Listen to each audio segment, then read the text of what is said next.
দেশ জুড়ে বঙ্গবন্ধুর অপ্রয়োজনীয় ভাস্কর্য মুরাল সরকারি অর্থ অপচয় এবং তছরূপের মাধ্যমে হাজার কোটি টাকা ব্যয়ে নির্মাণের অভিযোগের প্রেক্ষিতে এই কমিশন কর্তৃক এই বিষয়ে অনুসন্ধানের সিদ্ধান্ত গৃহীত হয়েছে।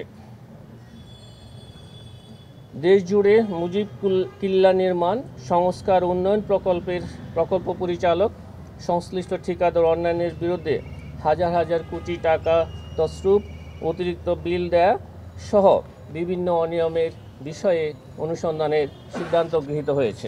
সুধাংশু শেখর ভদ্র, সাবেক প্রকল্প পরিচালক, post centre for rural community এবং প্রাক্তন মহাপরিচালক, ডাক অধিদপ্তর, ঢাকার বিরুদ্ধে